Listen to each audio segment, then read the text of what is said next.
jika sudah tidak terlahir, maka tidak akan pernah ada kematian.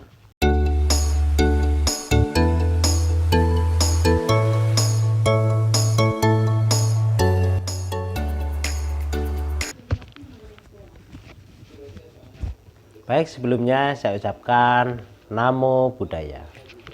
Pada kesempatan video kali ini saya akan menjelaskan tentang pertanyaan. Jadi ada seseorang menanyakan tentang dewa atau posisi dewa dalam agama Buddha.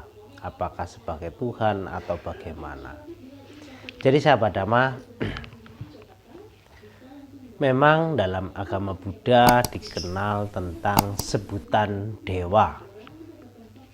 Namun yang perlu kita pahami, dalam agama Buddha dewa adalah makhluk yang tinggal atau yang hidup di salah satu alam dari 31 alam kehidupan.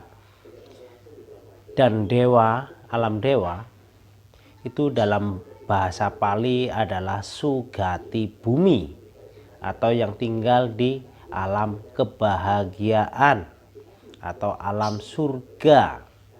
Jadi kesimpulannya, makhluk dewa adalah makhluk surga, makhluk yang hidup di alam surga. Jadi ketika seseorang setelah melakukan banyak perbuatan baik, setelah kematiannya, seseorang misalnya manusia terlahir di alam surga atau di alam dewa. Jadi dewa kesimpulannya adalah makhluk surga. Sahabat Dhamma, sahabat siswa Buddha, umat Buddha melaksanakan puja bakti biasanya mengundang para dewa.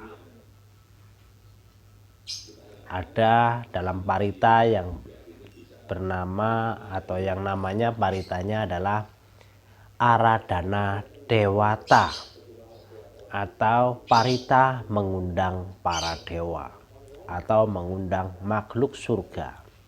Jadi sahabat Dhamma, mengapa umat Buddha pada saat puja bakti mengundang para dewa? Jawabannya adalah para dewa masih butuh, atau para dewa atau makhluk surga masih belajar Dhamma. Karena dalam parita Buddha Nusati dijelaskan ada Sata Dewa Manusanang. Jadi sang Buddha atau sang Bhagawa adalah, atau sang Buddha adalah guru dari para dewa dan manusia. Maka para dewa pun masih belajar Dhamma.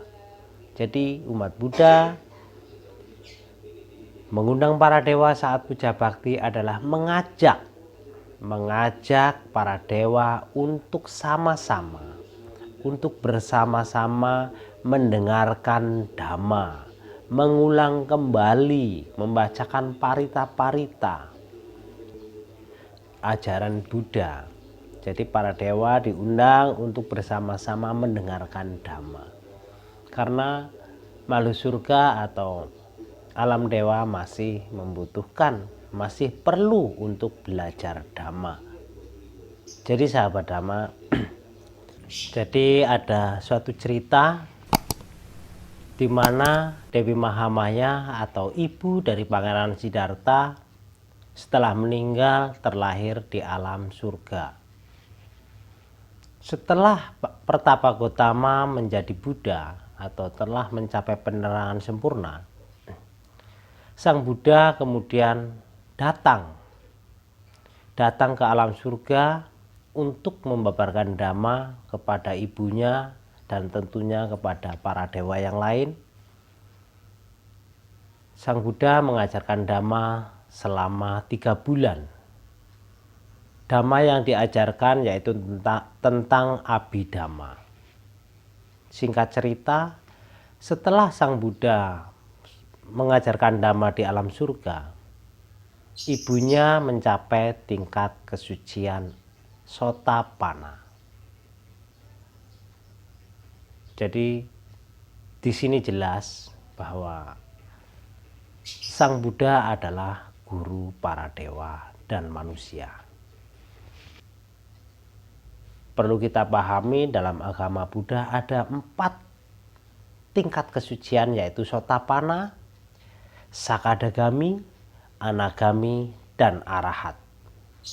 Jadi ibu dari Pangeran Siddhartha atau Dewi Mahamaya pada saat di alam surga, setelah mendengarkan Dhamma dari Sang Buddha, beliau mencapai tingkat kesucian pertama, yaitu Sotapanna. Jadi jelas ya, jelas bahwa mengapa umat Buddha mengundang para dewa saat puja bakti, karena para dewa masih belajar Dhamma, masih butuh tentang ajaran-ajaran baik, ajaran-ajaran kebenaran. Itu masih butuh untuk kesucian batin tentunya, untuk mencapai tingkat-tingkat kesucian. Jadi yang tadi di awal ada pertanyaan, dewa, posisi dewa dalam agama Buddha itu apa? Dewa adalah makhluk surga yang tentunya, atau dewa adalah makhluk surga yang tentunya kebahagiaannya di atas alam manusia. Manusia yang karena perbuatan baiknya bisa saja terlahir di alam surga atau alam dewa. Dan itu juga sudah cukup bagus sekali karena mencapai alam-alam kebahagiaan. Maka biasanya ketika ada saudara, teman, sahabat, atau kenalan, atau siapa saja, ketika meninggal dunia, umat Buddha terbiasa dengan mendoakan semoga terlahir di alam bahagia. Alam bahagia itu alam surga atau alam sugati bumi. Alam-alam surga. Walaupun alam surga bukan tujuan akhir umat Buddha, karena tujuan akhir umat Buddha adalah tidak terlahir di alam manapun juga. Artinya sudah tidak terlahir kembali, itulah yang namanya kebahagiaan abadi. Karena jika sudah tidak terlahir, maka tidak akan pernah ada kematian. Itu makanya disebut kebahagiaan abadi.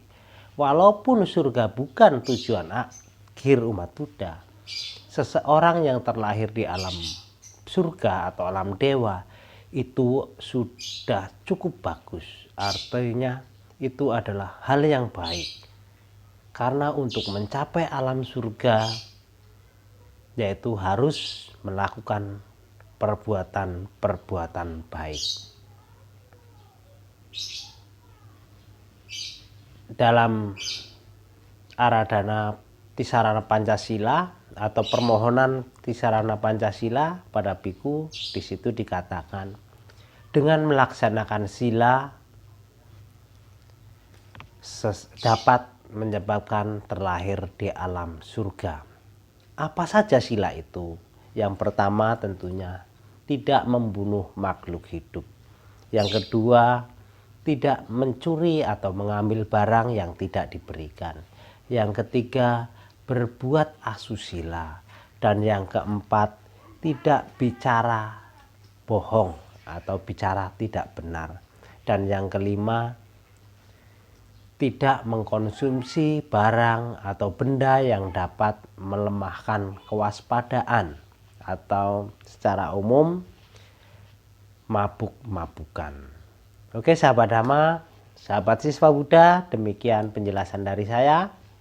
Tentunya saya mohon dukungannya untuk channel saya supaya dapat berkembang dengan cara like, share, subscribe-nya, dan tanda loncengnya. Oke, terima kasih. Sabe sata bawantu sukitata. Semoga semua makhluk hidup berbahagia. Sadu, sadu, sadu.